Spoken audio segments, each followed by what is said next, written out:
Hey guys, today I'm going to be showcasing the legendary Gura Gura no Mi, aka the Quake Fruit, in Roblox Last Pirate, so hope you guys will enjoy this video, and now let's go ahead and get started.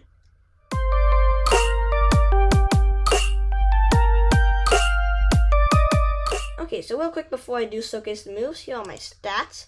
I'm pretty sure damage does scale with the Dove Fruit stats, so I have 1 out of 10 points in there. And I think the higher points, the more damage you're going to do, the less points you have, the less damage you're going to do. So you can kind of base it off how many points I have right now. So I have 1 out of 10. And now I'm going to showcase the moves to you guys. Well, I'm going to do some explaining for us. So the Gura Gura no Mi is a legendary fruit, which is the highest rarity of fruit in this game. You have a 1% chance of getting any legendary fruit from the dealer, the random fruit dealer. So yeah, it's one of the rare fruits. And it is a paramecia type. So that means you won't... when, like, say, this guy, well, you'll see it soon, I'll attack him. You'll see that I do take damage from him, unlike, say, if I had Magma or Pika, or Light. Pika and Light are the same thing. But yeah, say I had a Logia like those, I wouldn't be able to take damage from them, because their punches would just go through my body, since, I would be a Logia user, but since I'm a Paramecia user, they can damage me. So some fruits like that could be better for grinding, but there are lots of bonuses of Quake. So yeah, I'm going to get into the showcase now. So the first move is going to be Quake Wave. It's going to require 1 point in your Dove Fruit stat to use, and it's going to be set to your Z key. So this one, it isn't full AoE. I'm pretty sure it's a multi-target. It's going to be, I'd say, medium range, and it has a 5-second cooldown. So you can see it hit, I think I hit both of them. I'm not sure if I was just not far away. It did some knockback to that guy. I'll use it again. You can see that. Pretty nice move. The cooldown seems to be pretty short. It's only 5 seconds. So yeah, you can just spam this one and kill your enemies. It's pretty good for grinding, I'd say. You can keep them at a distance. And yeah, that's the first move, Quake Wave. The second move is going to be Earthquake. It's going to be set to your X key. It requires 20 points in your Dove Fruit stat to use. And it has a 15-second cooldown. So this one's more of a... Well, this one is a full AoE move. So you just charge it up. And then you can see that's his health now. It's a bit too like a low green, almost half health. You can see that. Yep, and yeah, it has a medium cooldown, I'd say, 15 seconds. So yeah, pretty nice move, full AoE, so it will be fairly nice for grinding, I'd say, and pretty nice for PvP. So it's nice to have full AoE moves, so it could be pretty easy to land. So yeah, that's Earthquake there. I'll go ahead and finish this guy off with the Quake Waves. Okay, there we go.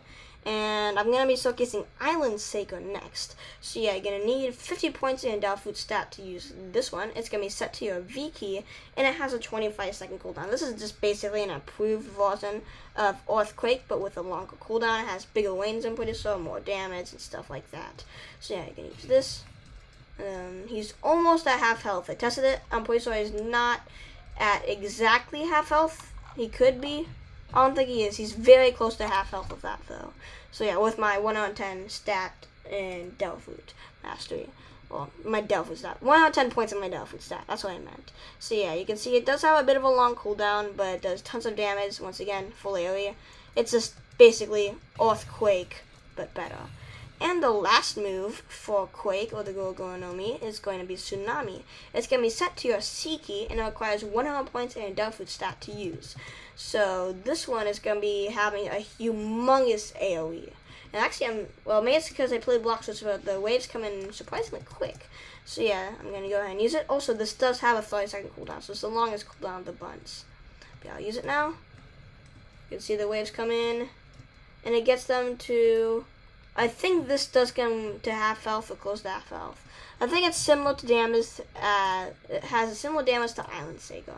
And I'm not sure if it can, like, both tsunamis will do damage, or maybe it's just one. I'm not sure. But yeah, overall, it's a really nice move. And then all the moves seem to be really good for PvP. This one seems to be more. Well, now that I showcased everything, I'm gonna give into like my conclusion. I do want to say that I've only had sand besides this, but I've seen some other fruits in action. So yeah, I can't really compare the cooldowns and such, but I'll try and describe my what it feels like, because I have played some other One Piece games. So yeah, this one seems to be very, how do you call it? Attack-based, offensive. Like some other fruits, say Flame, you have 3 attack moves and then a flight move. And then this one, you don't have any mobility moves, it's just pure attack. So yeah, you can deal out more damage. It also kind of helps since this fruit, once again, I'm not sure how I compare the cooldowns to other fruits, but the cooldowns do seem to be quite long, at least compared to some other One Piece games, and at least having another move can kind of help with the longer cooldowns. So yeah, it seems to have long cooldowns. Damage, I would say, seems to be pretty high. Once again, I haven't had too many other fruits, but it seems to be pretty high. It's a paramecia, but it's still good for grinding since it does lots of damage, full AoE. And yeah, it's pretty easy to hit multiple people with this fruit. It's very easy to use as well. At least so far it seems to be. So yeah, that's going to be it for today's showcase. Hopefully I could help you guys out a bit. Oh wait, I forgot to say, I'm not sure I said how the fruit looks. So basically, if you do find it, it might be in the thumbnail of this video, I'm not sure. But yeah, it's basically a sky blue glossy fruit with a green stem. I forgot to mention that in the beginning. I was supposed to say that in the beginning, but I'll just say it here.